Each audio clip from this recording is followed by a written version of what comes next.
Hello students, आज हम लोग विशिष्ट प्रतिरोध की इकाई के बारे में पढ़ेंगे।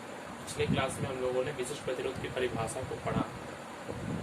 हमने पढ़ा कि यह 1 मीटर लंबे और 1 मीटर स्क्वायर क्षेत्रफल वाले चालक का प्रतिरोध ही विशिष्ट प्रतिरोध कहलाता है। और हमने ये फॉर्मूला प्राप्त किया था R = rho into L by A. यहाँ से अगर हमको रो का मान निकालना है, रो इक्वल टू इस a को यहाँ मल्टीप्लाई करेंगे और l को हम नीचे लाएंगे। इस तरह से हम पाएंगे rho equal to R into A divided by L. Rho की यूनिट निकालने के लिए हमें इन तीनों राशियों की रेजिस्टेंस, एरिया और लेंथ, इन तीनों की इकाई हमें SI सिस्टम में लिखनी होगी। हम जानते हैं कि R इक्वल टू, अगर हम लोग इकाई इसका ओम रखेंगे, एरिया मीटर स्क्वायर और लेंथ को अगर हम मीटर लें तो हमारे रो की इकाई आ जाएगी rho equal to O into metre square divided by metre. 1 metre, यहाँ मीटर स्क्वायर 1 कट जाएगा तो rho equal to ohm into metre. इसे हम लोग ओम का साइन और मीटर का साइन देकर भी लिख सकते हैं। Rho equal to ohm into metre, विशिष्ट प्रतिरोध की इकाई।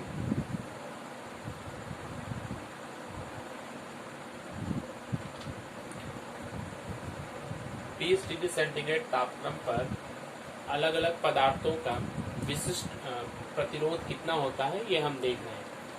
कुछ चालक पदार्थों को उदाहरण मैंने दिया है और कुछ विद्युत रोधी पदार्थों को उदाहरण दिया है। विद्युत रोधी कहने का मतलब है जो अच्छे चालक नहीं है, जिनसे करंट आसानी से नहीं जा सकती है। और चालक जो बेटर कंडक्टर्स है, सबसे अच्छा कंडक्टर हमारे पास सिल्वर होता है, चांदी।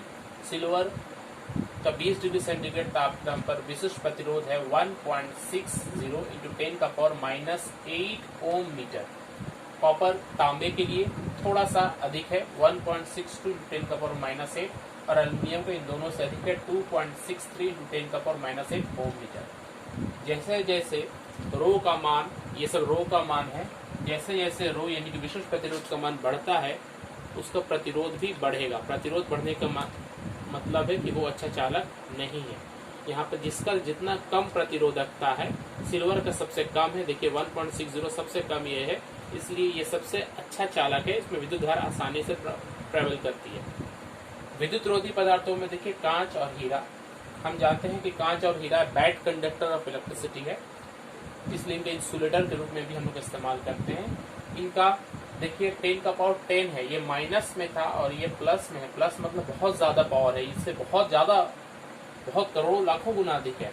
ओम मीटर 10⁻10 10⁻14 के बीच में यह होता है, क्योंकि कांच अलग अलग वैरायटी का हो सकता है। उसी प्रकार हीरा भी 10⁻12 से लेकर 10⁻13, इसकी भी 20 डिग्री सेंटीग्रेड तापक्रम पर प्रतिरोधकता अलग अलग होती है। यहाँ नोट करें कि तापक्रम को मैंने 20 डिग्री सेंटीग्रेड लिया है। अगर तापक्रम को परिवर्तन कर दूंगा तो ये मान भी परिवर्तित हो जाएगा, क्योंकि तापक्रम पर प्रतिरोधकता निर्भर करती है। तापक्रम पर सभी पदार्थों का प्रतिरोध भी निर्भर करता है।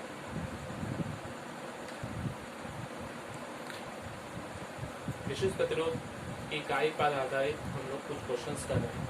किसी तांबे के तार का व्यास 0.5 मिलीमीटर तथा प्रतिरोधकता 1.6 इंटू 10⁻⁸ ओम मीटर है। 10 ओम प्रतिरोध का प्रतिरोधक बनाने के लिए कितने लंबे तार की आवश्यकता होगी? इसको एग्जांपल से समझें। हमारे पास एक तार है, तांबे का तार। इसकी लंबाई हमें निकालनी है, मान लेते हैं L है। ये तांबे के तार की मोटाई हमें दी हुई है 0.5 mm व्यास है। इसका व्यास कहने का मतलब है इस कोने से इस कोने तक की लंबाई। ये पूरा डायमीटर जो है ये है 0.5 मिलीमीटर। इसलिए अगर यहाँ से हमें रेडियस निकालना हो, पॉइंट से बीच से आधा, ये हाफ हो जाएगा इसका 0.5 divided by 2 millimetre. Resistance R equal to 10 ohm है। रो दिया हुआ है, तांबे का तार है 1.6 इंटू 10⁻⁸ ओम मीटर। ध्यान दें अभी इसके पहले हम लोगों ने जो टेबल पढ़ा उसमें 1.62 है, यहाँ पर सिर्फ 1.6 है। तो अंदाजा के लिए, कैलकुलेशन के लिए हम 1.6 मान रहे हैं, असल में 1.6, वो 20 डिग्री पर है, अलग अलग टेम्परेचर पर अलग अलग हो सकता है, तो 1.6 भी होगा, कोई प्रॉब्लम इसमें नहीं है।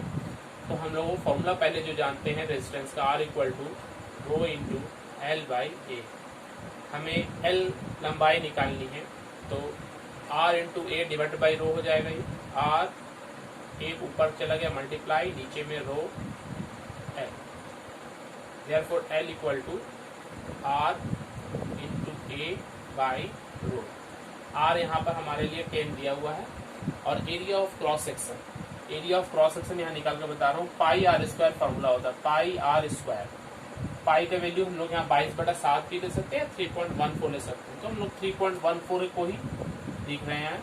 आर का वैल्यू है 0.5 डिवाइडेड बाई 2 होल स्क्वायर होगा, किंतु मिलीमीटर है, हम यहाँ पर ऐसा सिस्टम में बना रहे हैं, मीटर में बना रहे हैं, तो मिलीमीटर को मीटर बनाने के लिए 10 का पावर -3 से मल्टीप्लाई करना होता है, यहाँ 10 का पावर -3 इसका होल स्क्वायर हो जाएगा।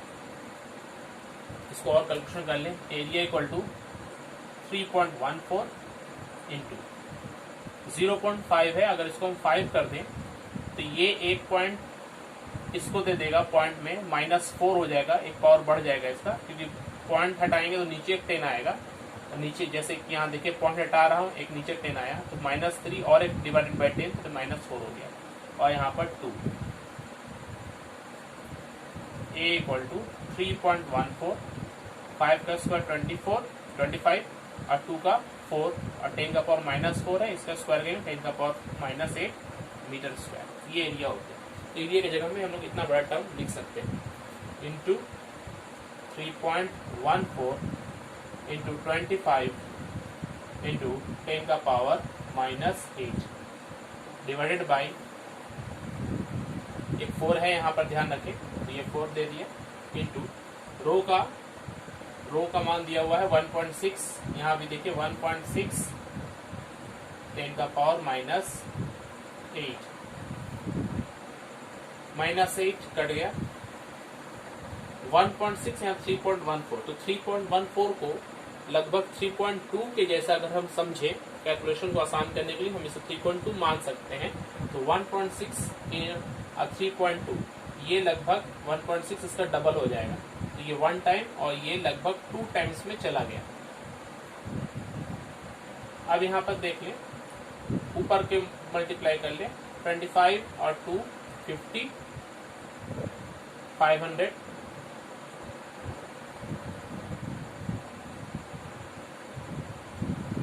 Divided by 4 metre, 500 divided by 4 कितना होता है,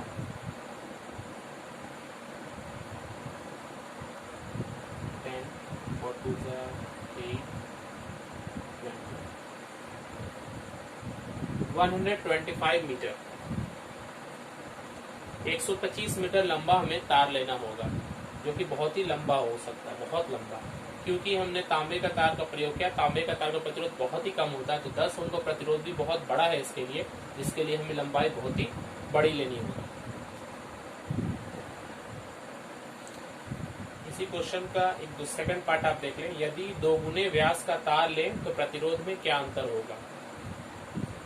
जो तार हमने बनाया था वही तार रहेगा, मगर उसका व्यास क्या होगा, डबल हो जाएगा।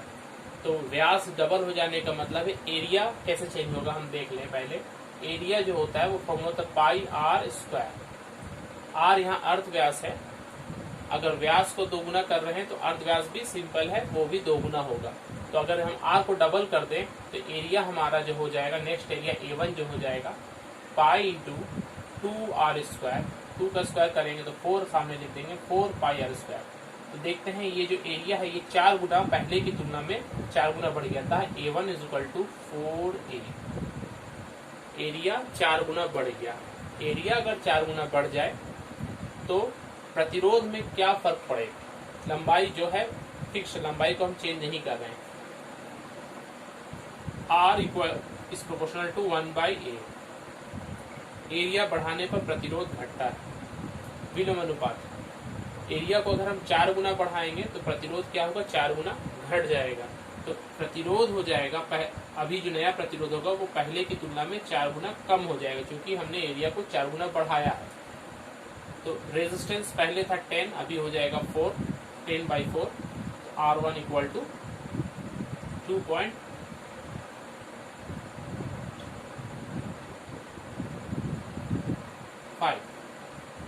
ओम। तो रेजिस्टेंस 2.5 ओम हो जाएगा।